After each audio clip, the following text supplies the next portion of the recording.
Hi everyone, welcome to शिंशिया ब्रेनबी। Vegetable science MCQ series के 88th पार्ट में स्वागत है। This series is very important for all the competitive exams related to agriculture और horticulture. चाहे वो आपके आईसीआर के जेआरएफ एसआरएफ नेट का एग्जाम है 2024 में, AHO, ADO, IBPS, AFO, UPSC, UG, PG, PhD exam है, for any exam related to agriculture horticulture. तो डिस्कशन स्टार्ट करते हैं। हमारा फर्स्ट क्वेश्चन है, मेट्रोमॉर्फी इज ऑब्जर्व्ड इन। जो मेट्रोमॉर्फी है वो कौन सी वेजिटल ग्रुप में मेनली ऑब्जर्व की जाती है? तो that is mainly observed in brassica crops में। तो यहाँ पे राइट आंसर हो जाएगा आपका ए, यानी कि कॉल क्रॉप्स में। राइट, तो that is kind of diploid parthenogenesis. Okay, so और एंड पेट्रोमॉर्फी की बात करें तो that is mainly observed in solanum species में। Right answer is A. Next is the majority of the vegetable crops bear dash flower. Most of the vegetable crops में कौन से टाइप्स के फ्लावर होते हैं? तो mainly they bear hermaphrodite flowers. The right answer is A. Next is in monoecious cucumber dash phase are commonly noticed. In monoecious cucumber में कौन से फ्लावरिंग फेजेस जो हैं किस सीक्वेंस में मेनली नोटिस की जाते हैं? सबसे पहले जैसे कि स्टेमिनेट फेज आएगा, उसके बाद स्टेमिनेट और पिस्टिलेट का मिक्स्ड फेज आएगा, और लेटर स्टेज में पिस्टिलेट फ्लावर आते हैं। तो यहाँ पे राइट आंसर एक्चुअली ए ही है। तो राइट आंसर इज ए। सबसे पहले स्टेमिनेट फ्लावर आएंगे, उसके बाद स्टेमिनेट और पिस्टिलेट का मिक्स फॉर्म में फ्लावर आएंगे, एंड लेटर स्टेज में आपके पिस्टिलेट फ्लावर आते हैं इन generally. Okay, next is the gynoDioecium has been artificially synthesized in। gynoDioecium means कि आपके gynoecious और hermaphrodite ग्रुप ऑफ प्लांट्स होंगे।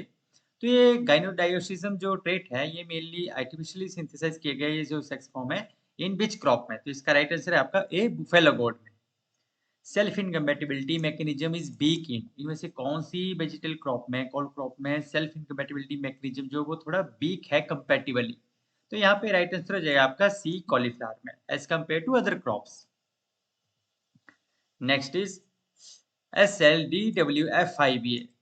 ये जो जीन है it has been edited by using your CRISPR-Cas9 system in tomato to develop tomatoes which are rich in.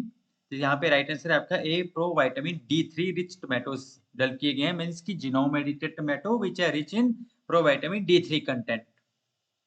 Dash gene contribute to salt stress tolerance in broccoli. In broccoli में कौन सा gene है जो कि salt stress tolerance induce करता है? तो यहाँ पे राइट आंसर है आपका ए, BOC3H जीन।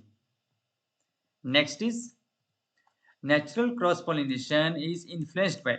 जो extent of natural cross pollination होता है that is actually affected by location, variety के ऊपर भी डिपेंड करेगा, ईयर्स के ऊपर भी डिपेंड करेगा, कौन सा सीजन है, ठीक है, कौन सा ईयर है, तो उसके ऊपर भी डिपेंड करेगा। तो यहाँ पे राइट आंसर हो जाएगा आपका D, all of above. Arka Kalyan, Arka Pragati, Arka Niketan, these are onion varieties and they have been developed by which method? तो ये जो है आपका मास सिलेक्शन मेथड से डेवलप की गई है। Right answer is B. Next is family breeding is effective for improvement of. जो फैमिली ब्रीडिंग मेथड है that is effective for improvement of radish, carrot, turnip, all of up. Right answer is D. Humidity increases the incidence of. तो अगर high humidity होगी तो आपका स्केलोटिनिया भी आपका beans crop में ज्यादा आएगा, सर्कोस्पोरा का इंसिडेंस भी ज्यादा होगा सेलरी में। तो यहाँ पे राइट आंसर हो जाएगा आपका C, both A and B. Next is phenol content is responsible for contribution of resistance to. तो अगर फिनोल कंटेंट ज्यादा होगा तो कौन सी डिजीज के लिए रेजिस्टेंस जो है वो भी इंक्रीज होता है? जैसे कि पोटैटो में पोटैटो स्कैब के लिए, पी में फुट रॉट के लिए, टोमेटो में लेट ब्लाइट के लिए। तो सभी ट्रू हैं। Right answer is D, all of above. Phytoalexin in potato is. Potato में कौन सा फाइटोलेक्सिन होता है? तो राइट आंसर हो जाएगा मेनली जो होता है पोटैटो में that is phytuberin. Right, phytuberin. Right answer is A. Okay, next is main phytoalexin in cowpeas. Cowpea में मेन फाइटोलेक्सिन कौन सा होता है? तो यहाँ पे आपका राइट आंसर हो जाए आपका C, kievitone. Right answer is C. Avon crisp जो वैरायटी है that is registered to root aphid. तो ये किसकी वैरायटी है? जिसका राइट आंसर है आपका ए, लेटस की वैरायटी है, रूट एफिड के लिए रेजिस्टेंट है। Next is abscission of flowers in cowpea at high temperature is linked with.